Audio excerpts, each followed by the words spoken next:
Who are you gonna vote for? Thinking about this Obama guy. You? I was thinking McCain myself. Cool.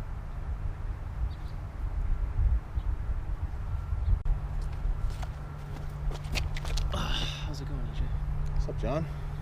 Who are you gonna vote for? Pretty good. I'm pretty sure I'm going to go with Obama again. I'm thinking of Romney myself. Sounds good. How's it going? What's up, buddy? Who are you gonna vote for? Fucking Hillary, man. I'm a Trump guy myself. What?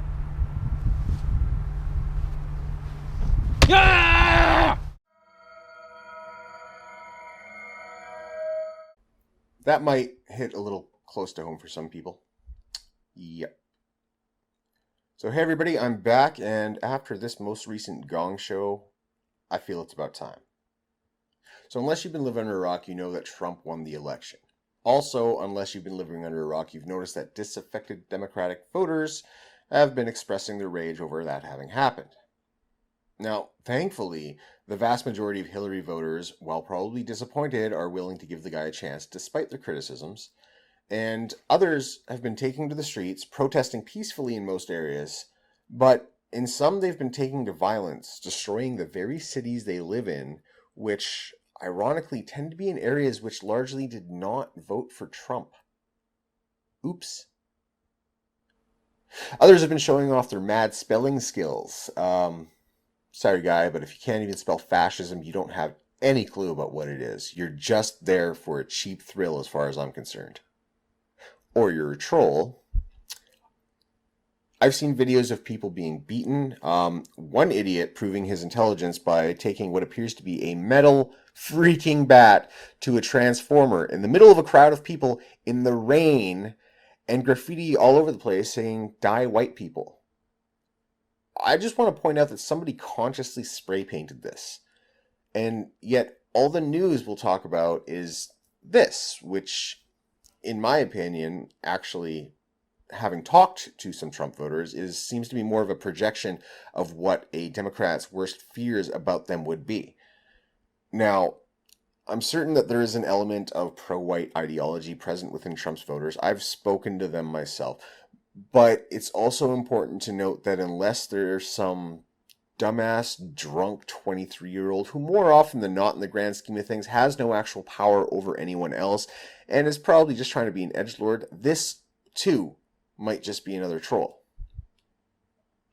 Faking hate crimes is not a new practice. It's been happening often enough over recent memory that you start to learn what to look for in the case that it's a fake. For instance, when the police come out and tell everybody. People who do this, you really need to consider the ultimate implications of your actions when it hits the media. When you have tens or hundreds of thousands or even millions of eyes on your story, you create a narrative that is often hard to break within their minds. And that narrative really needs to rely on the absolute truth in order for the problem to be fixed. Otherwise, it's just going to keep swinging back and forth and back and forth. It'll continue to persist, and in the end result will be a suffering on both sides of this divide. So when you fake a hate crime, when you legitimately fake one, you create more hate against the other side. Hate gets enacted against that side. Guess what happens to that side? That side gets angry, and they fucking throw more hate on the other side, and it just goes back and forth. Escalation, escalation, escalation. That's how these things work. Okay? And that's an argument for both sides of this ideological battle, really. Stop faking shit. You're making everything worse. The divide now is clear. Very clear. A percentage of Hillary voters are tearing up various areas of the country. Hell, there's demonstrations taking place right here in Canada at the same time that this video is going live. But what are they protesting exactly? Trump? I really don't know what they expect to achieve from that. Are they protesting the democratic process? Again, I don't quite seem to be able to wrap my head around that one. Maybe they want to abolish the Electoral College. Well, even if that were an option, which it's not, because it would cause far more problems than it would solve. It probably wouldn't solve any problems, actually. It's not going to happen.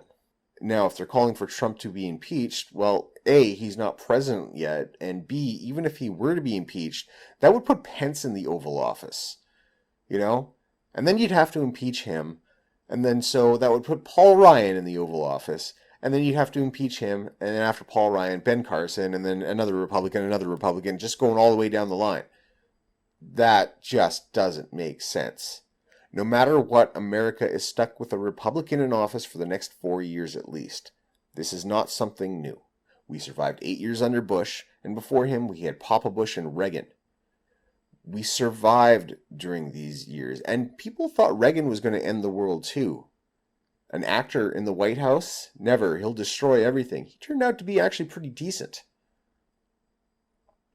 And during those years of Republican rule, we arguably even made some progress on what is generally considered the left side of politics in those years as well. The point is that we survived. And right now, the protesters are showing the world that they can't handle democracy and that they demand a dictatorship on their own terms. I am not kidding. Look back over history. This is how revolutions start. What they seem to forget is that a revolution doesn't always lead to anything good, especially revolutions that start with Marxist ideals. The death count under Marxist leadership is already at up to 160 million dead worldwide. And for those who didn't bother learning enough about history, that's 26 times more than Jews died in the Holocaust. Now, everybody hates Nazi ideology for that. So why the absolute fuck would you give Marxist ideology even a second glance? Are you nuts? I doubt it's Hillary supporters insofar as they're Hillary supporters who are out rioting. I think it's a specific type of Hillary supporter, the one that's influenced by Marxist ideals. If I was an American, I'd be embarrassed. And I'm from Canada, where we riot over who won the Stanley Cup. Actually, now that I think of it, as a Canadian, I'm a little embarrassed too. I've seen 2 different Canadians demanding to know why Canada never got a chance to vote in the US election. And I just want to point out that both of these people have children who are almost old enough to vote. Now, I don't want to make it sound like I supported Trump. I supported Trump insofar as I felt he was the lesser of 2 evils. And now that he's won, you're damn skippy. I'm going to be keeping an eye on not just the policies he enacts, but how he plans to enact them. The climate change denial, for instance, is something that concerns me. And I also heard a rumor that Trump believes vaccines cause autism, which is another cause of concern for me as well. But many of the criticisms levied at him I found were the result of an overactive imagination and big media fuckery for the most part. The grab her by the pussy thing, for instance.